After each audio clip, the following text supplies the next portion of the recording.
ನಮ್ಮ ಕೃಷ್ಣರಾಜನ ತಾಲೂಕು ಮತ್ತು ಸಾಲಿಗ್ರಾಮ ತಾಲೂಕಿನಲ್ಲಿ ಇನ್ನು ಮುಂಗಾರು ಮಳೆ ಒಂದು ಕೈಕೊಟ್ಟ ಒಂದು ಪರಿಣಾಮ ಕಳೆದ ಒಂದು ದ್ವಿದಳ ಧಾನ್ಯಗಳು ಸಹ ಸರಿಯಾಗಿ ಬಂದಿಲ್ಲ.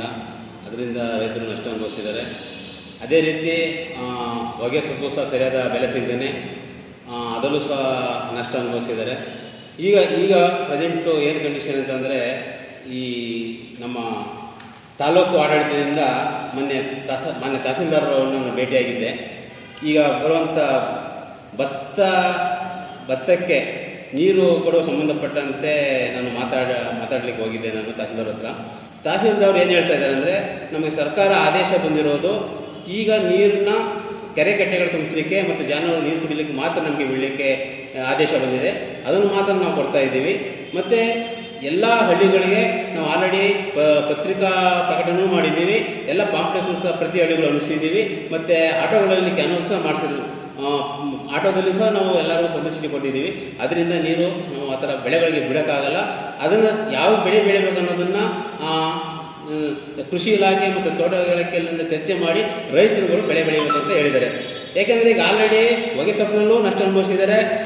ಮುಂಗಾರು ಬೆಳೆ ಕೈಕೊಟ್ಟಿದ್ದ ದ್ವಿದಳ ಧಾನ್ಯಗಳನ್ನು ಬೆಳೆದಿಲ್ಲ. ಇಂಥ ನಷ್ಟ ಇರುವಂಥ ಸಮಯದಲ್ಲಿ ಈಗ ಭತ್ತ ಬೆಳೆಯೋಕ್ಕೂ ಕೊಟ್ಟಿಲ್ಲ ಅಂದಾಗ ನಮ್ಮ ಸಾಲಿಗ್ರಾಮದ ಮತ್ತು ಕೇರಳ ತಾಲೂಕು ರೈತರು ತುಂಬ ತೊಂದರೆಗೆ ಅನುಭವಿಸುವಂಥ ಪರಿಸ್ಥಿತಿ ಉಂಟಾಗ್ತದೆ. ಅದರಿಂದ ನಾವು ಹೇಳ್ತಾ ಇದ್ದೀವಿ ಅಂದರೆ, ಈಗ ಏನು ನೀವು ಪ್ರಕಟಣೆ ಹೊರಡಿಸಿದ್ದೀರಾ ನೀರು ಕೊಡೋಕ್ಕಾಗಲ್ಲ ಅಂತ, ಈಗಾಗಲೇ ನಮ್ಗೆ ಗೊತ್ತಿರೋ ರೀತಿ ನೀರು ಒಳಹರಿವು ಜಾಸ್ತಿ ಆಗಿದೆ. ಬಳ್ಳೂರು ಅಣೆಕಟ್ಟೆ ತುಂಬಿ ಆಲ್ರೆಡಿ ನೀರು ಒಂದು 2 ಅಡಿ 3 ಅಡಿಯಷ್ಟು ಮುಂದೆ ಬರ್ತಾ ಇದೆ. ಆಮೇಲೆ ಹೊಳೆಯಿಂದಲೂ ಸಹ ನೀರು ಜಾಸ್ತಿ ಆಗಿದೆ.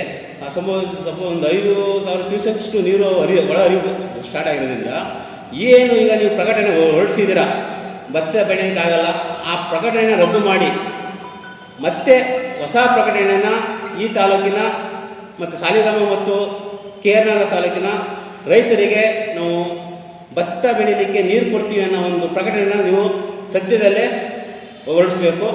ಈಗ ರೈತರು ಈಗ ಈ ಒಂದು ಗೊಂದಲದೆಲ್ಲ ಸೃಷ್ಟಿಯಾಗಿದೆ.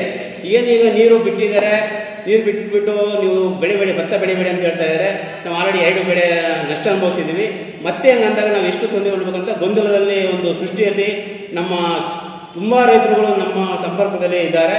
ಅದಕ್ಕೆ ಏನೊಂದು ಕ್ಲಾರಿಟಿ ಕೇಳಿ ನಾವು ಮುಂದೆ ಭತ್ತ ಬೆಳಿಬೇಕೋ ಬೇಡವೋ, ಸೊ ಭತ್ತ ಬೆಳೆಯಿಲ್ಲ ಅಂದರೆ ನಾವು ಹೇಗೆ ಜೀವನ ಮಾಡೋದು, ಈ ಥರ ಎಲ್ಲ ಕನ್ಫ್ಯೂಷನ್ ಇರೋದ್ರಿಂದ ಆದಷ್ಟು ಬೇಗ ತಾಲೂಕು ಆಡಳಿತ ಅವರು ಮತ್ತು ಸರ್ಕಾರ ಇದು ಸಂಬಂಧಪಟ್ಟಂತೆ ಒಂದು ಸೂಕ್ತ ಕ್ರಮಗಳನ್ನು ಕೈಗೊಂಡು ನಾಳೆಗೆ ಭತ್ತ ನಮ್ಮ ಸಾಲಿಗ್ರಾಮ ತಾಲೂಕು ಮತ್ತು ಕೇರಳ ತಾಲೂಕು ರೈತರಿಗೆ ನೀರು ಕೊಡಲೇಬೇಕು.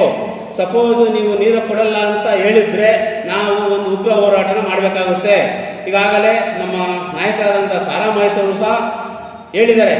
ಏಕೆಂದರೆ ನಾವು ಹಿಂದೆ ರಾಜರು ಮಾಡಿರೋದು ಕೇರಳ ಮತ್ತು ಸಾಲಿಗ್ರಾಮ ತಾಲೂಕಿನ ರೈತರಿಗೆ ಭತ್ತ ಬೆಳೆಯೋಕ್ಕೋಸ್ಕರ ಚಾಮರಾಜ ಎಡದಂಡೆ ಬಲದಂಡೆ ಈ ನಾಲೆಗಳು ಸೃಷ್ಟಿ ಮಾಡಿರೋದು.